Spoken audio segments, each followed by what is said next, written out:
Take you live to Melbourne, where the Assistant Minister to the Treasurer, Michael Sukkar, is speaking. Let's take a listen. Three consequences for Australians. Firstly, it'll make it harder for first-home buyers to enter the market, because we know under Labor's proposals with negative gearing and capital gains tax, there will be only one class of residential property that will be entitled to tax concessions, and that will be new properties. And we know new properties and new developments have historically been the province of first-home buyers. So first-home buyers will be locked out of new developments, first-home buyers will be locked out of new estates, because we know Labor's policies confine for investors that asset class for preferential tax treatment. We also know that Labor's housing tax is going to make it more difficult for renters. One thing that the Treasurer has made clear is that 30% of Australians rent, and those 30% of Australians are often the people who are forgotten. And Labor's housing tax, we know, will push up rents, because if you increase taxes on investment into the residential housing market, you ultimately push up rents, because landlords have one place to go to make up the shortfall, and that's tenants. And we don't think, for particularly first-home buyers or prospective first-home buyers who are at that time renting and also trying to save for a deposit, are going to be assisted by that policy. And thirdly, under Labor's housing tax, today we have confirmation that anybody who has a job that is anyway directly related to the residential construction industry will be hurt. Because again, we know if you increase the taxes on investment into residential property, there will be less investment. And if there's less investment, there's less housing. If there's less housing, it's worse for the entire market. Now, we know that in Sydney, in Melbourne, in parts of southeast Queensland, housing affordability is a huge issue. As somebody who has an electorate in outer suburban Melbourne, I can tell you we keenly feel it here. But we believe, and as the Treasurer has outlined in a pre-budget speech to Ahuri, as he's outlined, we think that you need to take a scalpel to this problem, not a chainsaw.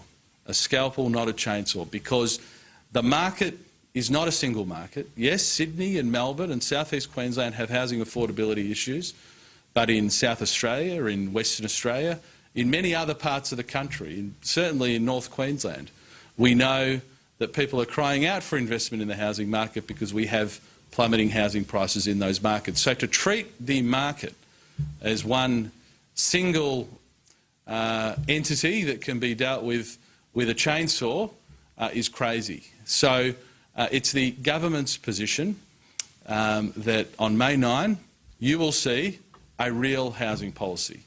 This grab bag dog's breakfast of proposals today, which appear to have been put together overnight just to rescue Bill Shorten from the problems he's facing on 457 visas and citizenship, will not have one additional house built, will not make it easier for one first-home buyer to get into the market.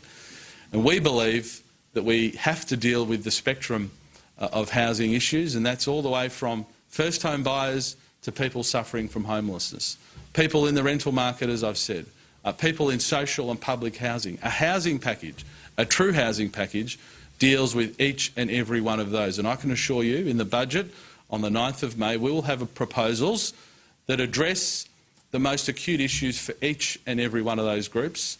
And can I just say, finally, this announcement today from the Labor Party to rescue Bill Shorten from the horror week he's having on 457 visas and citizenship will not result in one additional house being built. Everybody in Melbourne and Sydney knows the way that you address increased demand is to ensure you get the right supply in the right places. And if you can get the right supply in the right places in a timely fashion, you put downward pressure on prices. Every economist agrees that increasing supply will put that downward pressure on prices, and that will be a large focus of the housing affordability package in the budget. So in contrast to Labor, we will have a considered, well thought through policy that deals with everybody on the housing spectrum, not just a grab bag, dog's breakfast of proposals as we've seen today. I look forward to announcing it then, when I think the Australian public will see who takes housing affordability seriously. Can I also just say that the government is very pleased that just very recently the full federal court handed down a decision supporting the Australian Tax Office to ensure that $314 million will be recovered by the Australian Tax Office from Chevron. This has been a long-running dispute through the courts, but the full federal court today has confirmed the Australian Tax Office position, which will mean $314 million is collected under Australia's transfer pricing rules. And this is just another step in the government's repeated attempts and commitment to ensure that Australia and corporates who are operating in Australia are paying an appropriate level of taxation. We take this very seriously. We don't just scream from the sidelines, we act. And today, with this judgment of $314 million, which will flow into our Treasury coffers, I think it's confirmation that we take this very seriously. Happy to take questions. Mr. Sukkar, will housing affordability still be one of the centrepieces of the federal budget? Well, housing affordability will be a very important part of our policy going forward. Now,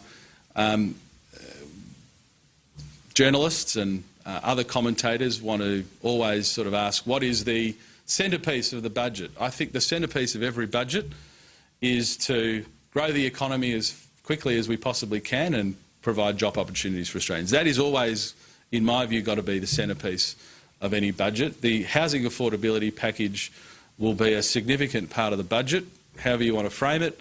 I think, as I've outlined in my earlier remarks, Australians will see what a fair income housing affordability package looks like.